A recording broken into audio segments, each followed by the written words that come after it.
Good morning, guys, and welcome to another daily Elliott forecast provided to you by my guy FX, of course. Stavros is here. It is the 14th today.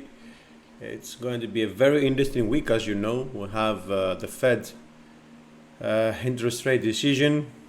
Are they going to go for 50? Are they going to go for 75? Are they going to go for 100 basis points?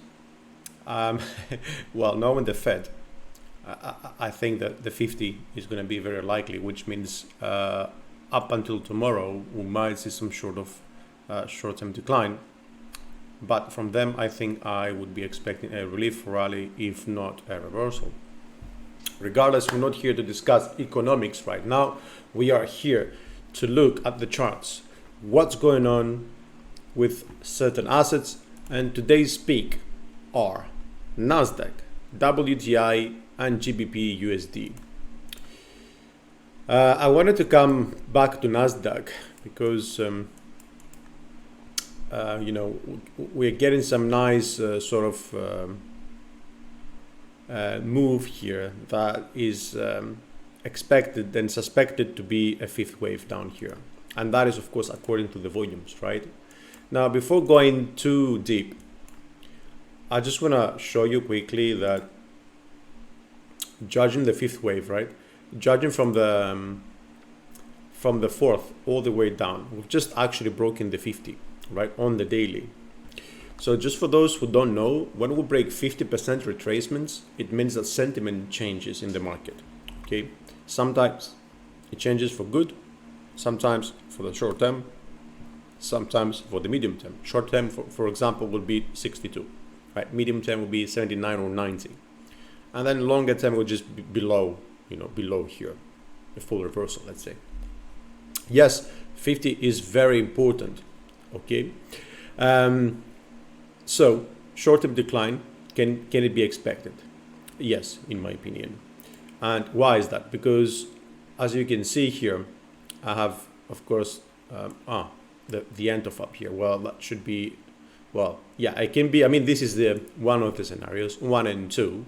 The other one would be that we're going to get an extended 3, then 4 and 5, for A, then B, and then C. So you can see this is ABC, and it should be 1 degree lower. Just remember that virtually, or mentally, actually, not virtually. And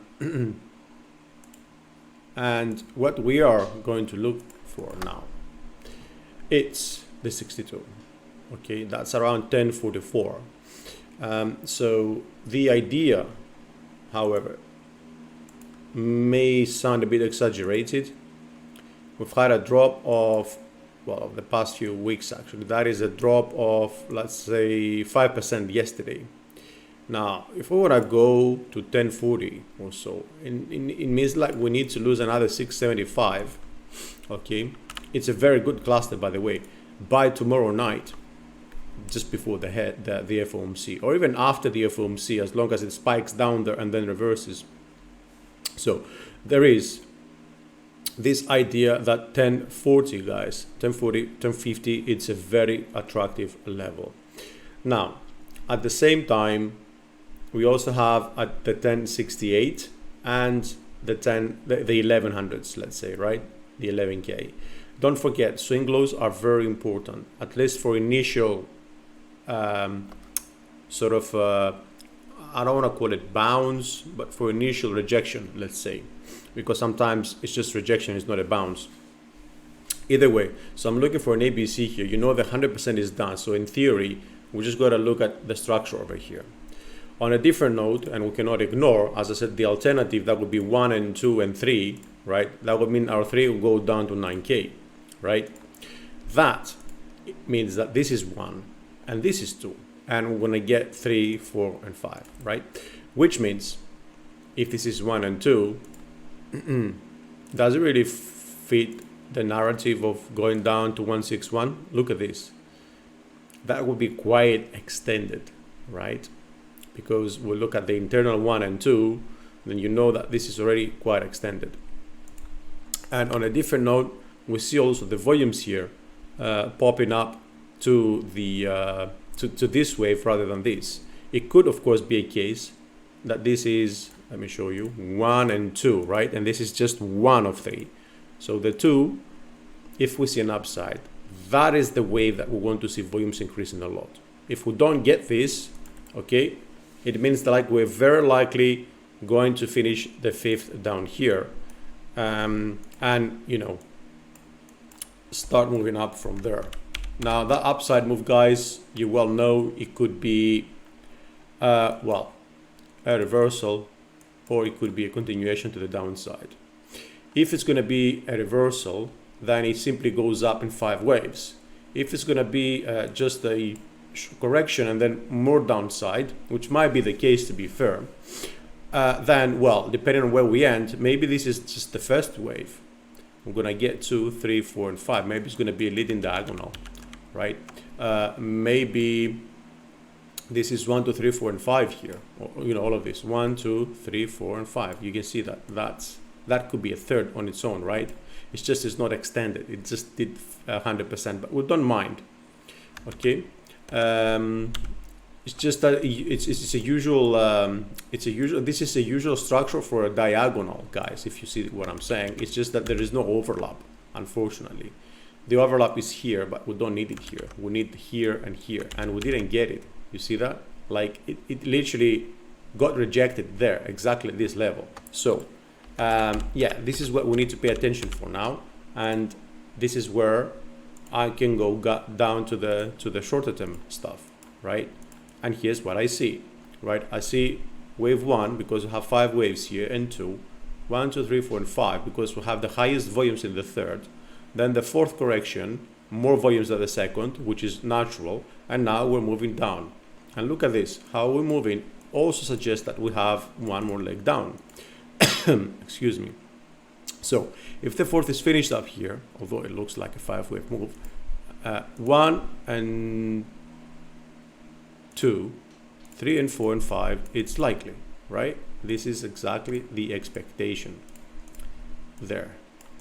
Okay, and this, of course, you know, could be an ABC as a flat here, or it could be 1, 2, 1, 2. Either way, you know, we are very likely, even if it's 1, 2, 1, 2, in the minor wave 4 rather than anything else. Okay, and if we look also at the extension here, guys, because we always try to identify levels, 1050 becomes a level, then 913. Yeah, and if we measure just the fourth, which is called the measured move otherwise too, the fourth takes us down to the 10K. And now if we also measure, and we'll just make an assumption here as well, okay, let's just take the third from here, right? We're supposed to go up to 1180 30 for wave 4. That's the 38 correction that usually we see, but this is an assumption, I repeat. I mean, everything is, but this is more of a, you know, according to guidelines. So if we extend, then again we go down near the 10 or so. Okay, so as you can understand, there is multiple levels that we can play around with, but we always need to look with more we always need to give more weight to the ones of the higher time frames, right? So fourth, fifth, and off we go, or we extend lower to like, and I mean, you know, we could go to 1050 or not. You can even go to 10K, right, with a fifth. But if we see volumes increasing more than this, it means that the third is anew, right? So that would be like an internal structure, like a wave 1 or even a wave 3. So we need to pay attention to the volumes very, very, very seriously, guys. Okay. So, or as I was saying, we break lower. If we go down to 9K, that becomes a third, which means more pain. WTI. I'm coming back on the WTI because it seems to be like a decision time. Okay. Now, we've made a few variations here. Okay.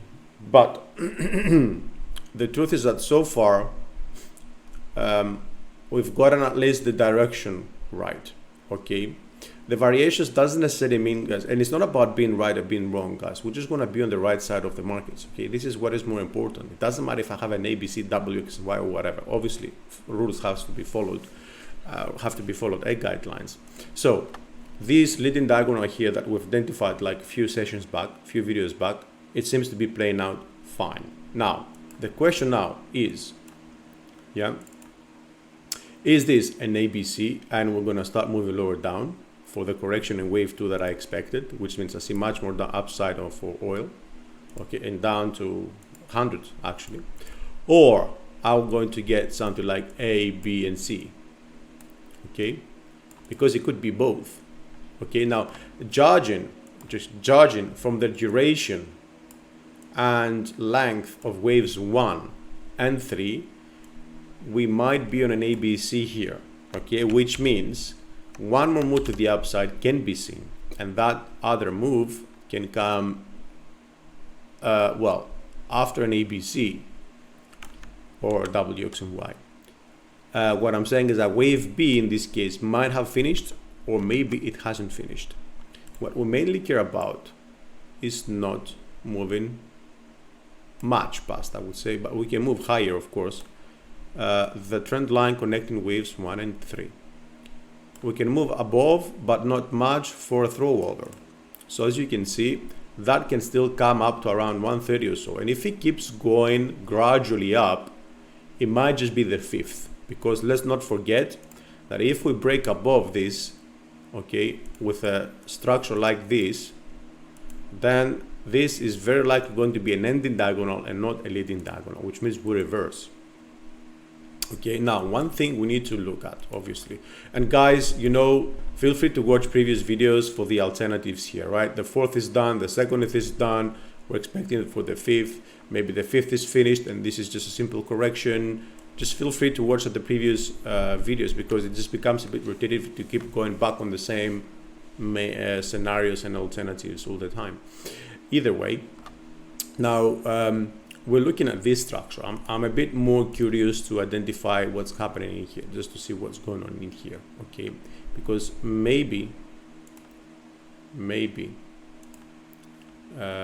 3rd looks like it's the shortest. Well, it is the shortest, right? If it would be a 3rd. So, that brings us to, that's 1 and 2, fine. But then that cannot be a 3. That can be 1 and 2, 3 and 4 though. Maybe an open diagonal in here. You see what I'm saying? 1, 2, 3, 4, and then we get 5, and that would be A, supposedly, because in hold on, because there's something that we didn't do here. Measure the 1st and the 2nd. Okay, if this is 1 and 2, yeah, so yeah, the 3rd will be the shortest here. So that can be the 3rd, as in this scenario, 1 and 2, 3 and 4. 2 is smaller than 4, which is fine. And 1 is smaller than 3, which is exactly what we want for an open diagonal. So I'm gonna go, instead of an A being here, guys, I think I'm gonna go for A being above, just above the previous high. Then we get B, and then we get C. Okay. So that kind of means that I'm rooting for a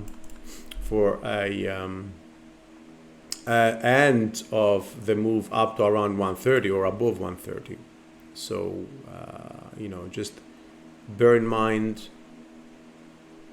that we could also see that failing, of course, and that would become a leading diagonal, which is the expectation for now. It's a closer expectation because we don't expect as much movement to the upside, which means time-wise it's going to take less time to take us there. I mean, this is just theoretical, obviously, because you could just go up like this suddenly in like 1 hour and be like, oh, looking like what's going on here. So yeah, either leading diagonal or a diagonal. These are the two variations, guys here.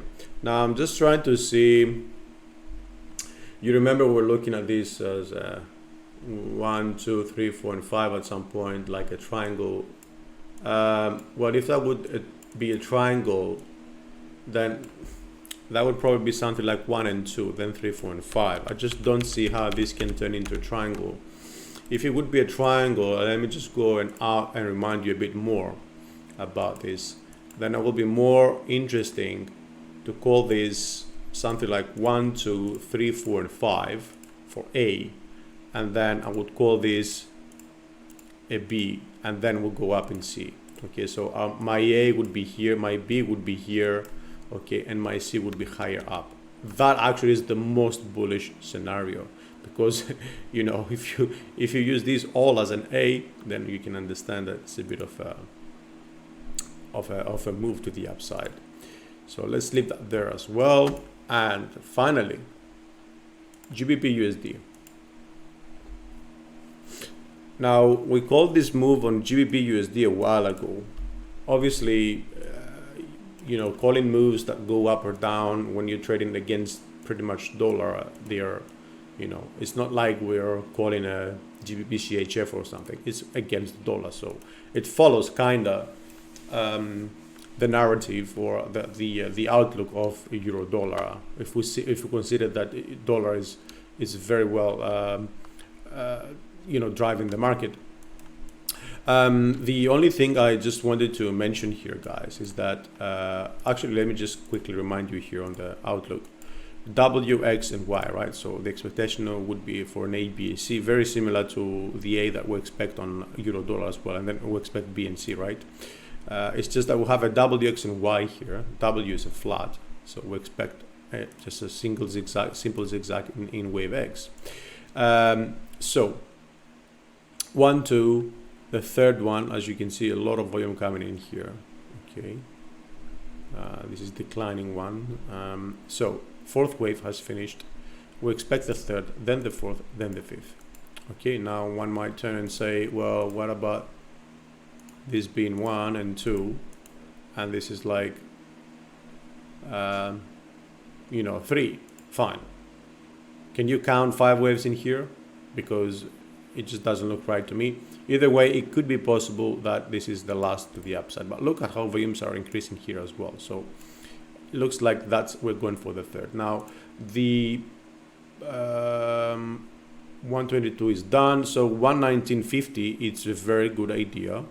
It's a very respected level for the third wave to finish as well. So that's 1 and 2 will go down to 119.50, and then 115.23 for wave A. Okay, that's something that is possible. Now on a different note, if we go a little bit closer now, okay, and let's look at where we are on the immediate decree. Look at this. You got the third and the fourth finished now, right? It's finished. We haven't looked at GBP for a while. And then you go down to 120.70, which is well, very close to getting there. Then you go down to 117, around there, around 117, right? So these levels are important. And also measuring the fourth. What is the fourth? The fourth will take us down to 116.30 or so, okay? And then you've got the 119.50, 118.35. All these levels are important. Can we get there? Well, to me, this looks like, again, as 1 and 2 and 3, and we are in 4. Very similar to the Dow, by the way, right? So we are in wave 4, and we are expecting wave 4 to end. Okay, now the assumption is here that this is A and this is B and C for a flat. So 3, we expect a simple zigzag deeper, okay, for wave 4. So if we take the the third wave and we'll look at potential levels, perhaps a short-term upside up to 123, 122. Actually, we are already like, where are we? We're at 121.78. 122 is going to be the first hurdle, but once we break, okay, 123 is somewhat possible. And from there, one more leg down, okay, for the levels that we talked about, possibly. We also remain still within this bearish base channel, so until we move out of this to the upside, that's not done. Okay, even if we do, don't forget we'll have the fourth to take into account, and the fourth, of course, we're going to use the same method. We need to look at the 38 of wave 3 on the longer time frame, the primary Fibo, right? So, and then we'll go down again. Now on a downside, I mean, a trend acceleration would see prices breaking below the base channel, but I just don't really think we're going to see that being the case. I think we are on to very soon on all assets. You know, it looks like one more leg down and then up. Everything that's against the dollar is likely. So relief rally, I think from FOMC onward, is going to be seen.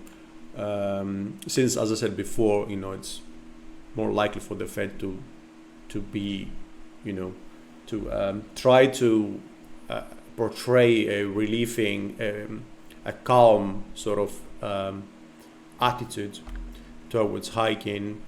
They will, of course, say that they might be more aggressive or they might not be more aggressive. But if they don't do the aggressive, then it's going to be taken as mainly dovish. Because, I mean, hello, inflation is not stopping, and hello, the 50 points that you are cutting off, they're not really working. Okay, so there is like the rhetoric of there is no time to keep doing 50 because it's not really doing anything. There is not time to wait and see what's going to happen to inflation. You just need to attack, and the Fed is not attacking. Is it going to attack tomorrow? I don't think so. So that's going to be all. Thank you for watching.